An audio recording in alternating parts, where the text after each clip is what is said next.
اور آپ کو نہیں پتا کہ اس کو کرونا وائرس ہے، نہ وہ تشخیص کی طرف کرانے جاتا ہے، اور اگر اس کو آئیڈیا بھی ہے تو وہ ڈرتا ہے، گھبراتا ہے کہ پتہ نہیں مجھے اٹھا کے نہ لے جائیں، کیا کرنے کیا معاملات ہوں۔ وہ اپنی گلی، اپنے گھر، اپنے خاندان، اپنے دوستوں میں کم سے کم 40 بندوں کو انفیکٹ کرنے کی صلاحیت رکھتا ہے۔ بالکل ایسے ہی ہے، اور وہ جب صلاحیت رکھتا ہے تو وہ ایک بہت ہی خطرناک حد تک جو ہے وہ سپریڈنگ کا سبب بنتا ہے، تو اس کو سپر سپریڈر کے طور پر یہ محکمہ ہیلتھ لے رہی ہے۔ اب ہمارے پاس ایک نہیں، ہمارے پاس اب سینکڑوں سپر سپریڈرز، بالکل آپ نے صحیح کہا، ٹھیک ہے۔ ہم جو ایک عرصے سے یہ بات دہراتے جا رہے ہیں، اور میں ہر پروگرام میں کوشش کرتا ہوں کہ آج میں نے کوئی منفی بات نہیں کرنی، میں نے آج کوئی حکومت کے ساتھ ایسے اختلاف کی بات نہیں کرنی، لیکن میں آتے ہی جب ابتدائی یہاں سے ہو جو ہم گزشتہ کئی ہفتوں سے کہتے آ رہے ہوں، تو بندہ کیسے رک سکتا ہے؟ بالکل اب ہم انتہائی الارمنگ سچویشن کی طرف جا رہے ہیں۔ میں نے کل ایک کمپیریزن تھوڑا سا دیکھا ہے امریکہ کے دنوں کے اندر اور ہمارے دنوں کے اندر، کس طرح سے ہم قریب قریب جا رہے ہیں، حالانکہ ہم 24 سے زائد دن ان سے پیچھے ہیں۔ وہ ہم سے 24 سے زائد دن پہلے آ چکا تھا اور ہم ان کے پیچھے ہیں، لیکن ہم اسی رفتار کی طرف آہستہ آہستہ میٹ اپ کرتے جا رہے ہیں۔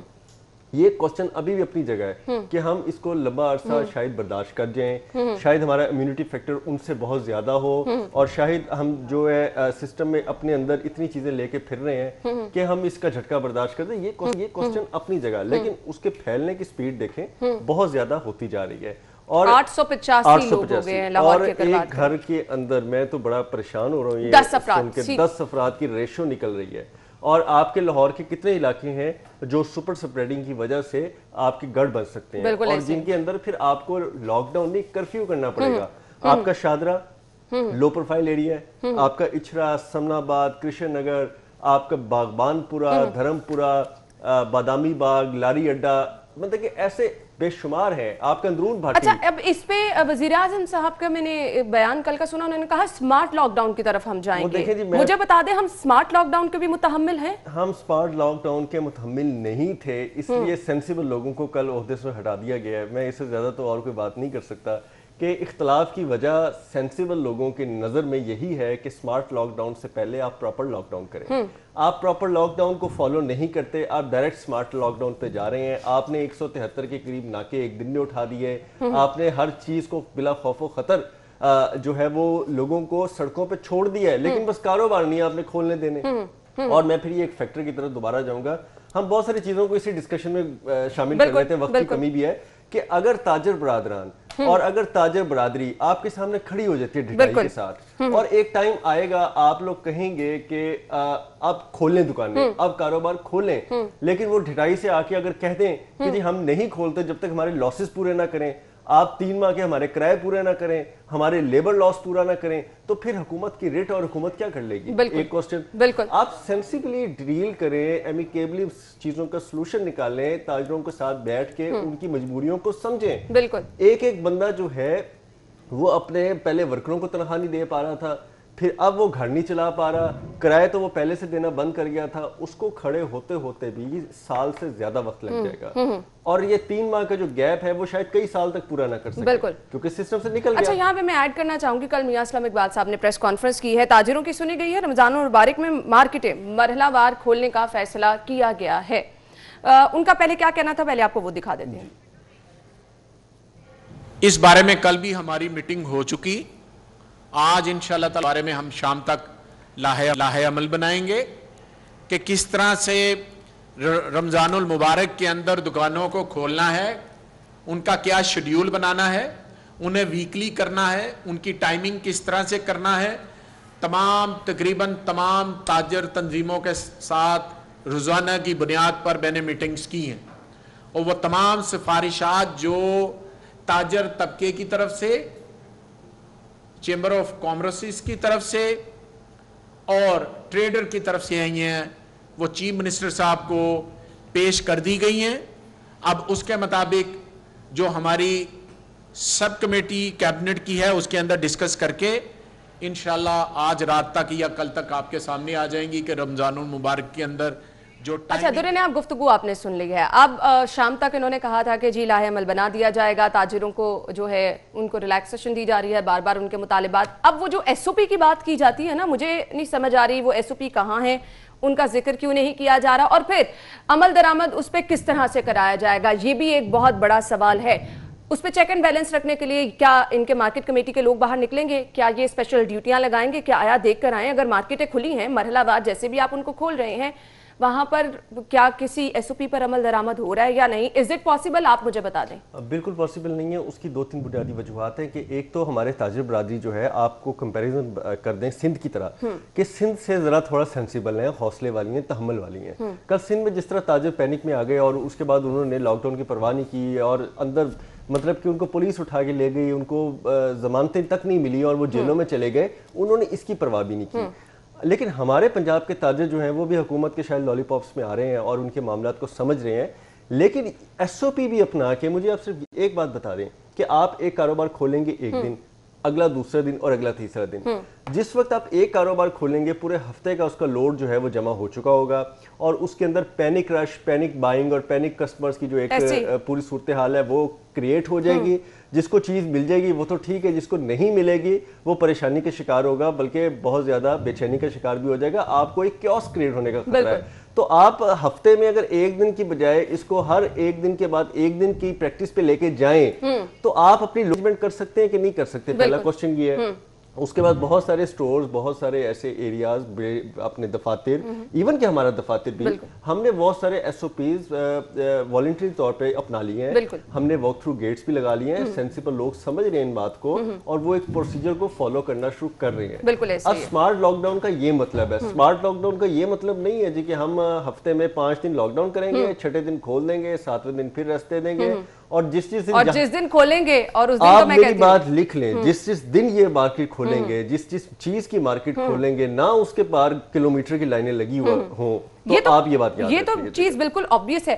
اور پھر میری بات سنیں، آپ نے 2 دن اگر مارکیٹیں کھول دیں ہفتے میں، آپ نے مرحلہ وار کپڑے کی دکانیں کھول دیں، آپ نے مختلف مالز کھول دیے، اب مجھے بتا دیں وہاں پہ جو رش ہوگا اس ریشو سے کیا ٹیسٹنگ کی سہولت بھی بڑھائی جائے گی؟ ٹیسٹنگ کی سہولت بڑھائی جائے گی، اور پھر دوسری بات یہ ہے کہ کیا آپ کو وہاں پہ جو سسپیکٹس لوگ ہیں، کیونکہ اب ڈاکٹر شنو نظامی صاحب کی بات ٹھیک ہے، میں آپ کی ہیڈ لائن میں دوسری تیسری ہیڈ لائن میں سن رہا تھا، وہ ٹھیک کہہ رہے ہیں کہ لاہور میں بھی پہلے اور آپ بھی پہلے ہم یہ اندازہ کر رہے ہیں کہ ہماری سوچ سمجھ سے کہیں زیادہ پیشنٹس ہیں اور وہ نہیں سمجھ آ رہا، کیونکہ یہ ایک ایسے خاموش مرض ہے جس کے سمپٹمز جو ہیں وہ پہلے تو ظاہر ہوتے ہی نہیں، پھر جب ہوتے ہیں تو انتہائی مائلڈ ہوتے ہیں، اور جب وہ تقریباً آپ کو لگتا ہے کہ آپ کورونا کا شکار ہو گئے ہیں تو وہ اتنے نارمل چیزیں ہیں کہ آپ کو نزلہ ہے، زکام ہے، کھانسی ہے، ہلکا سا ٹیمپریچر آپ کا بڑھنا شروع ہو جائے گا، یہ چیزیں نارملی ہر ایک انسان بالکل ایسا ہی ہے، اور الرجی کے موسم میں آپ کو نزلہ زکام رہتا ہے۔ تو پرابلم یہ ہے کہ ابھی تک سرکار خود کلیئر نہیں ہے کہ وہ کرنا کیا چاہ رہی ہے۔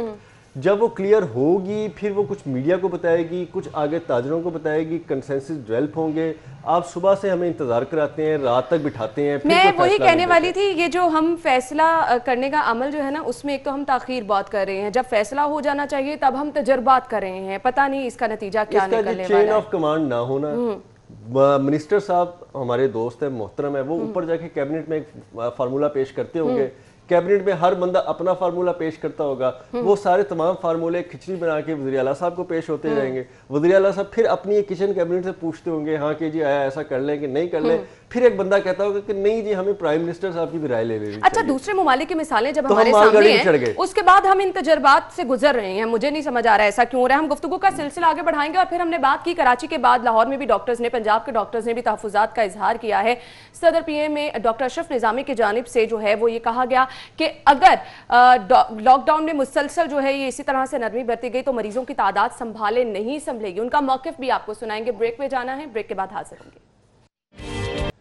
بریک کے بعد آپ کو ایک بار پھر سے خوش آمدید کہیں گے، اور موجودہ صورتحال کے پیش نظر ڈاکٹرز کی جانب سے پریس کانفرنس کی گئی، تنبیہ کی گئی ہے کہ اگر صورتحال کو کنٹرول نہ کیا گیا تو بہت زیادہ نقصان اٹھانا پڑے گا۔ کیا کہیں گے دورے نیاب، آپ اس موقف کو کیسے دیکھتے ہیں؟ دیکھیں جی، سینسیبل موقف ہے۔ اس سے پہلے آپ نے دیکھا سوشل میڈیا پہ بھی تنقید ہوئی، میڈیا پہ بھی تنقید ہوئی کہ جی اگر سندھ کے ڈاکٹرز یہ بات کر رہے ہیں تو شاید وہ اپنا سیاست کرنا چاہ رہے ہیں، اور وہ یہ کرونا کی جو صورتحال ہے سندھ میں اس کا ملبہ جو ہے وہ ڈالنا چاہ رہے ہیں، لیکن ایسی بات نہیں ہے۔ اب پنجاب کے سینئر ڈاکٹر، اور میں اشرف نظامی صاحب کو تقریباً اپنے 10 سالہ کیریئر 11 سال کیریئر سے جانتا ہوں میں بہت اچھے طریقے سے، اور بڑے سینئر ڈاکٹر ہیں، سمجھدار ڈاکٹر ہیں، اور اس وقت بھی انہوں نے پاکستان میڈیکل ایسوسی ایشن کی جو سیاست تھی بڑے اچھے طریقے سے نبھائی، اور یہ ان کے سارے ساتھی ہیں، یہ سینئر ہیں، ڈاکٹر یاسمین راشد صاحبہ کے بھی، اور ان کے دوست ہیں، بھائیوں کی طرح ان کے ساتھ کام کیا ہے اس تنظیم میں۔ تو میرا یہ خیال ہے کہ ان کی بات کو ایسا بالکل نہیں لینا چاہیے کہ آپ سمجھے کہ جی یہ سیاست کر رہے ہیں یا کسی کے ایما پہ ایسی باتیں کر رہے ہیں، کیونکہ میں یہی سمجھتا ہوں کہ یہ آپ کو حقیقت بتا رہے ہیں. بالکل ایسے. میں پھر ایک بات دوبارہ دہراؤں گا اور آپ بھی ایگری کریں گے اس بات سے کہ ہماری امیونٹی سسٹم، ہمارا باڈی سٹرکچر، ہمارے حالات و واقعات ہمیں تھوڑا وقت ضرور دے رہے ہیں. ٹھیک ہے، اللہ تعالیٰ ہمارے لیے اور آسانی پیدا کرے، لیکن ہر انسان جو ہے وہ اتنا طاقتور نہیں ہے کہ وہ کسی وبائی بیماری سے، کسی آسمانی آفت سے یا کسی ایسے عذاب سے لڑ سکے. تو ہم چیزوں کو تھوڑا ڈیلے ضرور کر سکتے ہیں، اور اس میں مصلحت یہ بھی ہو سکتی ہے کہ اللہ تعالیٰ ہمیں کوئی موقع دے رہا ہے کہ جی آپ اس کو تھوڑا سا چیزوں کو ترتیب میں لیں. اگر کوئی اس پہ کوسچن اٹھاتا ہے تو میرا خیال ہے ویلڈ کوسچن ہے.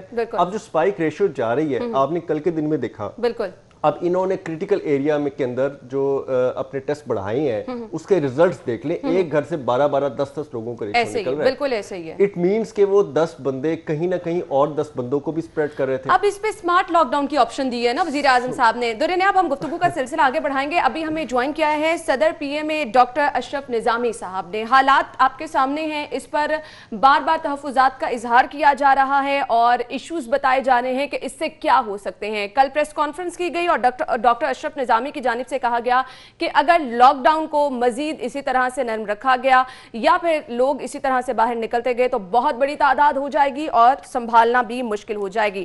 بہت بہت شکریہ ڈاکٹر اشرف نظامی صاحب آپ کے وقت کے لیے. آپ نے جیسا کہ فرمایا کہ ملک میں کرونا کے ہزاروں نہیں لاکھوں مریض ہیں، تو مجھے صرف یہ بتائے گا ٹیسٹنگ نہیں ہو رہی، اور اگر ٹیسٹنگ ہو رہی ہے تو کیا پھر ہم سے حقائق چھپائے جا رہے ہیں؟ پھر جو آپ کا موقف ہے اس کے حوالے سے آپ کیا کہیں گے؟ دیکھیں، ویری پرٹیننٹ آپ نے کویسچن کیا ہے کہ لاک ڈاؤن دنیا کے اندر ابھی تک اس مرض کا کوئی علاج نہیں ہے. جو لوگ کہہ رہے ہیں کہ ہائیڈرو کلوروکین کسی نے کھا لی، اسٹیرائڈ کا کر کے جی بڑے بہتر ریزلٹس آ گئے. کسی نے یہ کہا کہ جی جن کو پہلے جو ہے لگے ہوئے ہیں، یہ ٹی بی کی خاطر جو لگی ہے ان لوگوں کو بڑا کم ہوتا ہے، اور ہمارا تو خطہ ہی بڑا اچھا ہے، یہاں پہ بڑے کم ہوں گے. تو یہ جتنے بھی یہ سیاسی بابا والی باتیں ہیں وہ باتیں درست نہیں ہیں. اس کا علاج اس وقت تک کوئی نہیں ہے، گارنٹیڈ علاج کوئی نہیں ہے. پریونشن کے لیے اس کی کوئی ویکسین نہیں ہے. These are the realities. اب اس کو روکنے کی خاطر صرف اور صرف ایک ہی راستہ بچتا ہے، اور وہ راستہ یہ ہے کہ آپ نے اس کو پریونشن کرنی ہے، اور اس کی خاطر آپ نے اجتماعی، جس کو ہم سوشل ڈسٹینسنگ کہتے ہیں، اس کے اوپر عمل کرنا ہے. اور حرف عام کے اندر جو آپ سمجھتے ہیں that is the lockdown. ہم نے کل ایک پریس کانفرنس کر کے باقاعدہ طور پہ حکومت سے یہ مطالبہ کیا اور حکومت پہ زور ڈالا ہے. یہ خواہ تاجر حضرات ہیں، یہ خواہ مذہبی ہماری رسومات ہیں، یا کسی قسم کی شادی بیاہ کی، یا جو بھی اس کو آپ سمجھ لیجئے کہ جو بھی ہو، اس کے اندر صرف اور صرف ایک ہی حل ہے کہ ہمیں لاک کی طرف جانا چاہیے. اور لاک ڈاؤن مین بائی کہ اس کی آئسولیشن اور quarantine prevention, that is the only answer کہ اس کو ہم جو ہے ٹھیک کر سکتے ہیں. اور آپ نے بالکل درست فرمایا that we as P M A we are asking for the lockdown. اچھا ڈاکٹر صاحب، ایک کوشچن یہ ہے کہ اگر آپ سمجھتے ہیں کہ جی لاک ڈاؤن ہونا چاہیے، آپ حکومت کو کہہ رہے ہیں کہ مکمل لاک ڈاؤن کر دیں، تو اس کا مطلب کہ حکومت سب کچھ بند کر دے، آپ یہ مطالبہ کر رہے ہیں؟ دیکھیں، دنیا کے اندر آپ بھی جانتے ہیں اور ساری دنیا اس بارے میں جانتی ہے کہ 2 طریقے ہیں کسی طرح سے بھی کسی ڈیزیز کو آئیڈینٹیفائی کرنے کے لیے اور جاننے کے لیے. اب ہمارے ہاں یہ جو کووڈ-19 جو دنیا کے اندر ایک وبا پھیلی ہے، اس وبا کے اندر 2 ہی طریقے ہیں. ایک طریقہ یہ ہے کہ آپ انویسٹیگیشنز کریں، ٹیسٹنگ کریں، اور پھر لوگوں کے ساتھ آپ دیکھیں کہ جی کتنے لوگ انفیکٹڈ ہیں اور آپ کو کیا اقدامات کرنے چاہیے. دوسرا اس کے ساتھ یہ ہے کہ جو لوگ جن کے اندر کوئی نہ کوئی ان کی علامات ظاہر ہو، ان کے ساتھ آپ ٹیسٹ کریں، ان کو علاج کر لیں، یا ان کو کرنٹین میں رکھ لیں، آئسولیشن میں کر دیں، گھر پہ رکھنا ہے، ہاسپٹل میں رکھنا ہے، what's ever it is, you keep over there. اب ہمارے ہاں جو ہو رہا ہے، جو سمجھا جاتا ہے ایسے، ایک میں آپ سے یہ بات ایک شیئر کروں کہ اب آئی ایم شیور کہ ہر بندہ یہ اب سمجھتا ہے کیسے کیا چیز ہے، کہ 80% تو ایسے ہیں کہ جن کو چھوٹی موٹی علامات ہونی ہے اور اس کے ساتھ انہوں نے از خود ہی ٹھیک ہو جانا ہے، جو ہمارے لیے اتنی بڑی سردردی یا اتنا بڑا کوئی مسئلے کا وہ نہیں مسائل پیدا کرے گا. اب وہ نہ تو ان کو ٹیسٹ کی ضرورت ہے، نہ وہ کسی ڈاکٹر کے پاس آئے گا، نہ وہ کسی اور حکیم کے پاس جائے گا، چھوٹی موٹی اور وہ ٹھیک ہو گیا. اب ہمارے ہاں جو ملک کے اندر جو اس وقت حالات چل رہے ہیں، ہمارے پاس ایک ہی چیز ہے کہ ایک ہم یا تو اس کی ٹیسٹنگ کریں، اور ٹیسٹنگ کرنے کے ساتھ جو کہ ایک کوریا نے کیا تھا، کوریا نے کیا کیا تھا؟ کوریا کیا تھا کہ انہوں نے ماس لیول بہت زیادہ لوگوں کی یہ ٹیسٹنگ کی، ٹیسٹ کیا، اور ان میں سے انہوں نے دیکھا کہ کن چیزوں کے ساتھ، کن لوگوں کے ساتھ ہمیں اس چیز کی ضرورت ہے کہ وہ اس کے ساتھ کریں، اور کیسے وہ لوگ ہیں کہ جن کے ساتھ ہمیں آگے علاج کرنا چاہیے. اس کے لیے کرنے کی خاطر انہوں نے جب یہ ٹیسٹنگ کی، اور ٹیسٹنگ کے ساتھ یہ کریں. ہمارے ملک کے اندر